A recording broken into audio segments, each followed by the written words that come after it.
అందమైన చిరునవ్వు ప్రతి ఒక్కరి కల. కానీ ఆ చిరునవ్వును కాపాడే పనిలో మనమే తెలియకుండా పెద్ద తప్పులు చేస్తున్నామంటే నమ్మగలరా? రోజు ఉదయం నిద్రలేచిన వెంటనే చేతిలోకి వచ్చే టూత్ పేస్ట్ నే పళ్ళ ఆరోగ్యానికి ముప్పుగా మారుతుందని దంత వైద్యులు హెచ్చరిస్తున్నారు. మార్కెట్లో మెరిసే ప్యాకెట్లు, ఆకర్షణీయమైన ప్రకటనలు చూసి పేస్ట్ ఎంచుకుంటున్నాం తప్ప అందులో ఏముందో ఆలోచించడం లేదు. చాలా మంది తెల్లటి పళ్ళు కావాలనే ఆశతో ఇన్స్టెంట్ వైట్నింగ్ అని చెప్పే టూత్ పేస్ట్ల వైపు పరుగులు పెడుతున్నారు. కానీ ఇవే పళ్ళ పైపొరను మెల్లగా అరిగిస్తున్నాయని నిపుణులు చెప్తున్నారు. పండ్లను రక్షించే ఎనామిల్ దెబ్బతింటే చిన్న వయసులోనే పళ్ళు సున్నితంగా మారుతాయి. చల్లటి నీటిని తాగినా, వేడి నీటిని తాగినా జివ్వున లాగడం మొదలవుతుంది. ఇది మొదటి చిన్న సమస్యలా కనిపించినా తర్వాత పెద్ద దంత సమస్యలకు దారితీస్తుంది.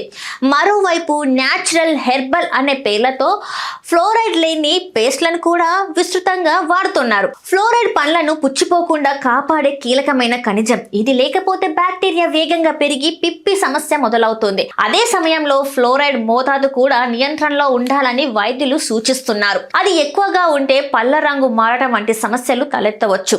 పిల్లల కోసం అన్ని రంగురంగులుగా తీపి రుచితో వచ్చే టూత్ పేస్ట్ల విషయంలో కూడా జాగ్రత్త అవసరం. ఇవి పిల్లలకు బ్రషింగ్ అలవాటు చేయడానికి ఉపయోగపడ్డప్పటికీ అందులోని కృత్రిమ రంగులు, తీపి పదార్థాలు చిగుర్లకు హాని చేసే అవకాశం ఉంది. టూత్ పేస్ట్ అంటే తినే వస్తువు కాదని, కేవలం శుభ్రం చేసే సాధనమేనని తల్లిదండ్రులు పిల్లలకు చెప్పాల్సిన అవసరం ఉంది. ఇంకో పెద్ద తప్పు ఏంటంటే ఎక్స్పైరీ డేట్ చూసుకోకుండా పేస్ట్ వాడడం. టూత్ పేస్ట్లకు కూడా గడువు తేదీ ఉంటుంది. కాలం చెల్లిన పేస్ట్లలో రసాయనాలు మారిపోయి నోటిలో బ్యాక్టీరియా పెరిగే ప్రమాదం ఉంటుంది. దీనివల్ల నోటి దుర్వాసన, చిగుళ్లలో సమస్యలు రావచ్చు. చిన్న నిర్లక్ష్యం పెద్ద ఇబ్బందులకు కారణమవుతుంది.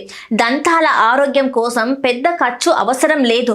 బ్రష్ చేసేటప్పుడు బఠానీ గింజంత పేస్ట్ సరిపోతుంది. మరీ గట్టిగా తోమడం వల్ల పళ్ళు కాదు, చిగుళ్లే దెబ్బతింటాయి. మృదువైన బ్రిజిల్స్ ఉన్న బ్రష్ వాడడం, 3 నెలలకు ఒకసారి బ్రష్ మార్చడం వంటి చిన్న జాగ్రత్తలే చిరునవ్వును జీవితాంతం నిలబెట్టగలవు. రోజు వాడే టూత్ పేస్ట్ విషయంలో కాస్త ఆలోచిస్తే పళ్ళ సమస్య మీ దరికి చేరవు.